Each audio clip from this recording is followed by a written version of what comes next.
Well, with Paramount seemingly winning Warner Brothers, what's to become of James Gunn's DCU? Since it was already limping along. Well, the question becomes, will James Gunn resign? Trump now owns Superman. Well, he doesn't own Superman. Come on. Anyway, Paramount now positioned to take over Warner Brothers Discovery after Netflix walked away from the deal, putting James Gunn and the DCU in the crosshairs. According to previous reports from the trades, the new regime at Paramount wants middle America programming and less culture war baggage, which means James Gunn becomes an obvious problem. Well, based on his recent work, primarily Peacemaker Season 2. I mean, that's just god-awful. And, Anyway, just as McCloy said all along, President Trump was the wild card in all this. Trump recently turned Netflix into a target, publicly calling for Netflix to remove Susan Rice from his board after her comments sparked backlash. Well, that's a bigger problem overall, not just Netflix itself and the entertainment industry, but just Susan Rice saying the truth out loud about what the Democrats intend to do.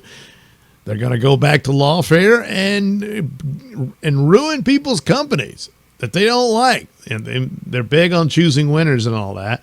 And they're going to throw a bunch of people in jail if necessary once they take back power. DEI will come back. Culture wars come back. Cancel culture comes back, of course. All that. I mean, it's absolutely insidious.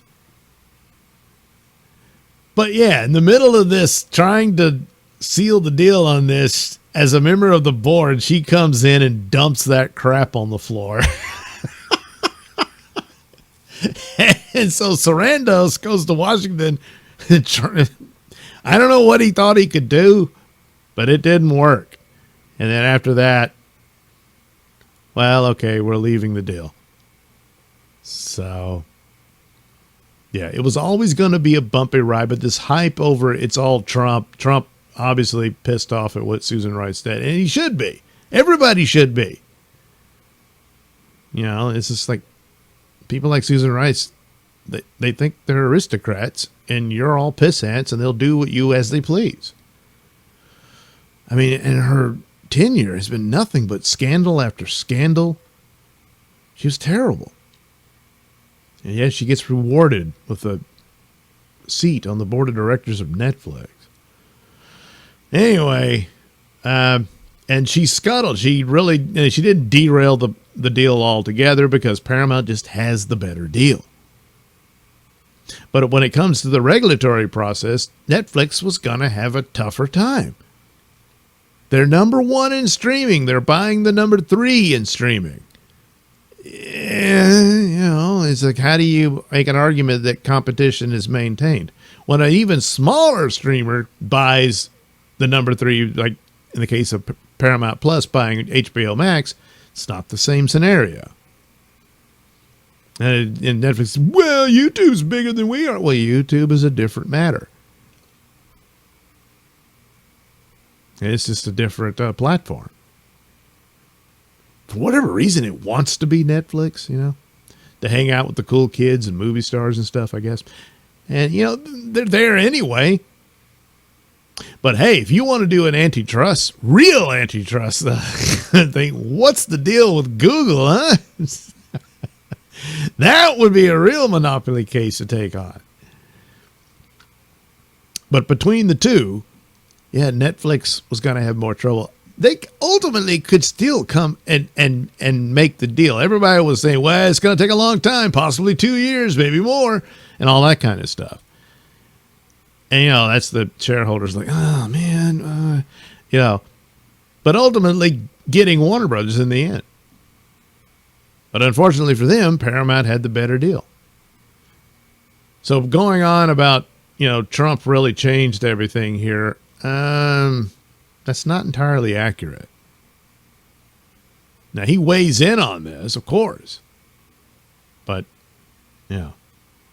And a lot of when Sarandos was questioned by Congress, it was all about the crappy content, the DEI stuff, the trans messaging and cartoons and creepy movies like Cuties, stuff like that. but not enough cases on antitrust law, which is really their only case to be made against it. They were talking about they lean left far more than anything else and that sort of thing. But really, for antitrust purposes, you've got to make the case that they've gobbled up too much of the marketplace. So anyway, if Paramount controls WBD backed by Trump, they control DC, which includes Superman, Batman, and the Justice League, and more. Gunn's DCU brand doesn't line up with the direction Paramount has been signaling, again, which centers on America-centric and MAGA content. I don't know that they actually said MAGA content, but Gunn has openly clashed with conservatives online, and his DC output has leaned into woke themes that keep triggering culture war fights. Well, you can certainly make the case with Peacemaker season number 2. To some extent, Creature Commandos, which was far superior to Peacemaker season 2, but it did have its political crap in it.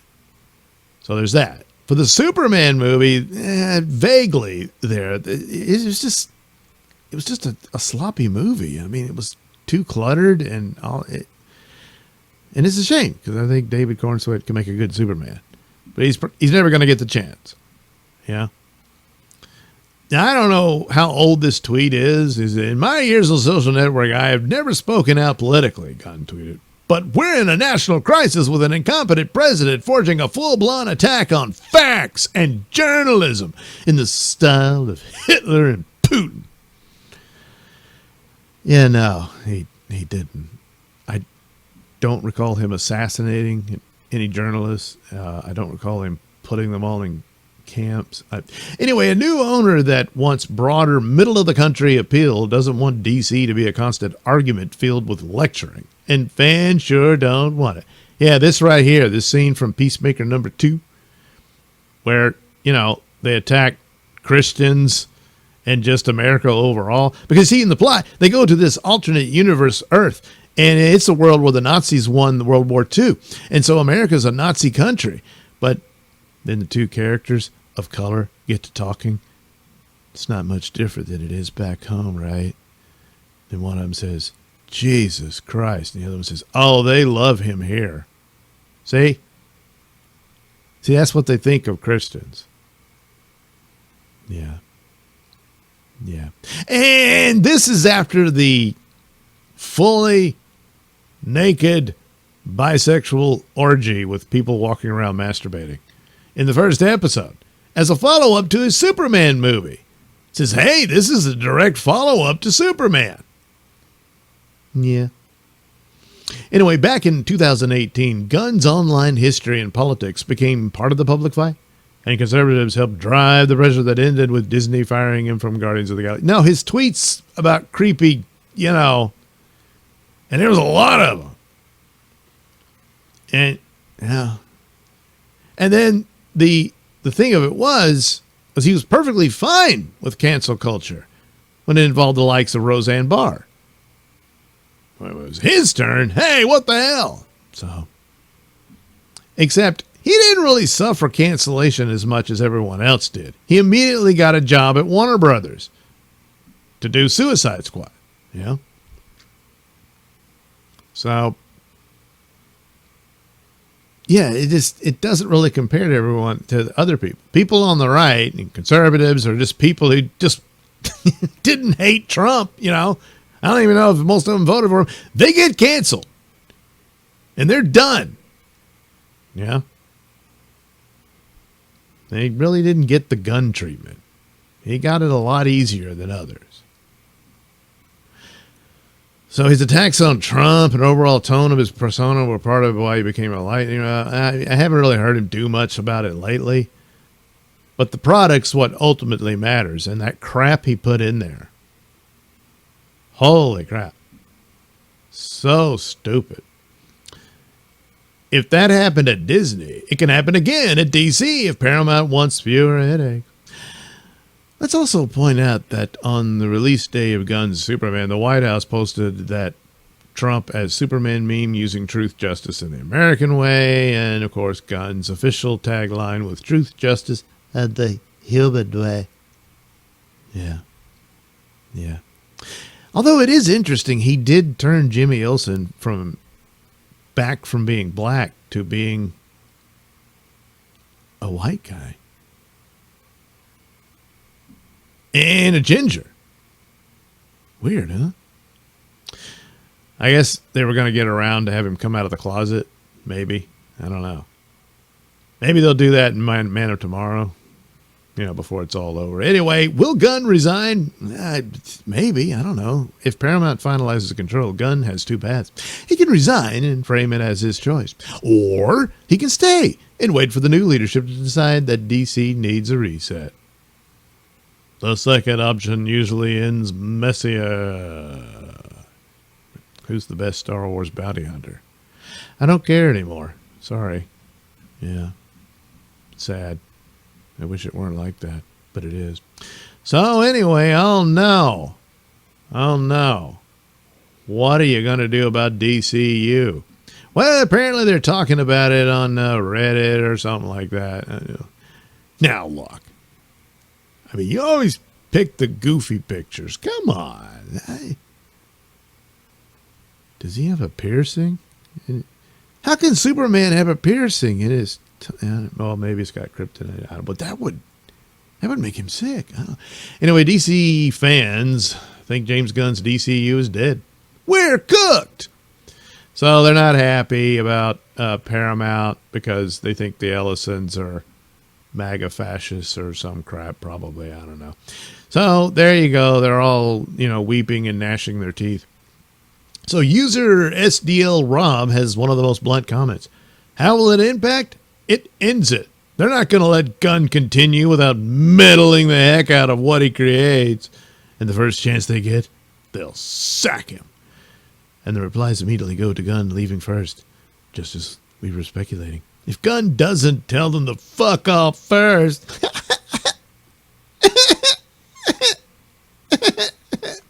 A lot of Gunn/DCU comments revolve around control. One earlier response frames Paramount as the kind of owner that will steer DC towards safer, broader plays. Well, how much of control was Gunn in DCU? You go back to Zaslav saying, look, we're scrapping the DCEU. You're going to hire cheaper talent. It was really all a creative choice on Gunn's part. I don't think so. So, is there a place for him at Paramount? There might be. I always thought he'd be the guy to handle properties like Lobo and stuff. I don't know. He might have burned some bridges, especially with Peacemaker Season 2. Man, how do you destroy your own? Because that first season was cool. Anyway, I think Paramount is going to want more control. They'll probably also want to focus more on mainstream characters. Well, yeah, that's what brings the money in. It's a business. At least it would make sense. Some of these other choices, most of the choices, they're so stupid. And look, James Gunn doesn't own any of this. It's different when it's his own personal project and they come in and try to micromanage it all. That kind of crap. And especially, and this goes on all the time. Just talk to Zack Snyder about that. The 11th hour changes you want and stuff like that. That's crap too, whether it's your personal project or not. It's like, no, you got a script, you hand it in, you got to look it over and, yeah, all right. At that point, you say, yeah, look, you can't do this. You can do all this other stuff, but not that. And that's what you got to do. It's their property. Now, when it's your film and they're like, nah. Now, they don't have to distribute your pet project. So anyway, another commenter goes further, arguing the DC wouldn't stay the same under new leadership. As for the DCU, I can't see us getting another film like Superman. Well, let's hope not. There will be interference from above to neuter films to fit a certain ideology. Well, you're fine with the ideology they were inserting now. See, that's the thing. I mean, I hear this argument about, oh no, the Ellisons. So, standard operating procedure. Oh no, wait, you worry it'll come from a different bent. You're perfectly fine with political sermons, so long as they're yours. Some of the thread is basically a panic meter, and DCU talk gets lumped into that. It's over, posted purse-grabbing puke. We are cooked, said Stephen Smith, who's 25, I guess. The doom talk also ties back to debt and cost cutting, with fans assuming DC becomes a play it safe brand while a merged company tries to pay bills. There is that. They're really going to be hurting after all the money they spent to get this thing. Not everyone buys the DCU is dead take. A few comments pushed back. Wow. That people are spiraling over something that might not even change the day-to-day at DC Studios. People are freaking out over what is probably nothing. DC is doing great right now. It is? Well, I mean, the comic books are doing better, narratively speaking, and they're beating Marvel. That's not really saying much anymore. But the movies and TV shows and stuff, no, they're not doing great. I doubt they'd want to change anything. They're going to change it. Said user communist is bad, I think. Well, you're right about that. But that everything's great? And another basically says the DCU panic is missing the bigger picture. It's not going to really impact anything. The wrong questions are being asked here. People are panicking about the DCU, but not talking about a monopoly farming right now. You dodged the monopoly. Reddit's DC fans aren't debating plot details or casting here. They're debating survival. The dominant take is that a Paramount-run WBD means meddling. They were fine with the meddling before. Gunn leaves or get removed, and the DCU either resets again or shrinks into the safest possible version of DC. Yeah, well, that would just be make Batman movies. And that might still be the outcome. Yeah. But anywho, best elsewhere, Dark Knight Returns. I mean, I like all these. But, the impact and all that, you got to go with Dark Knight Returns. So, let's see what I got here. Let's see what... Oh, you know I'm right. You know I'm right. Don't you say I'm not.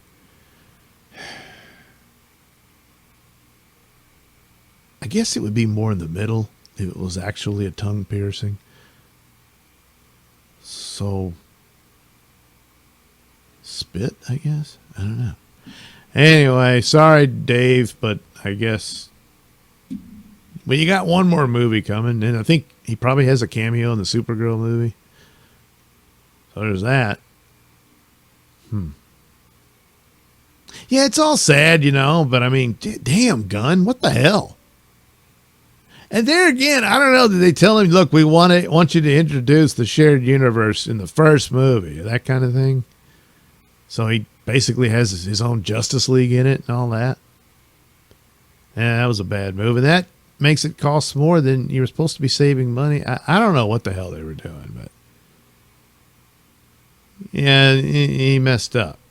And then he really messed up with Peacemaker season number 2. Yeah. So, that's too bad.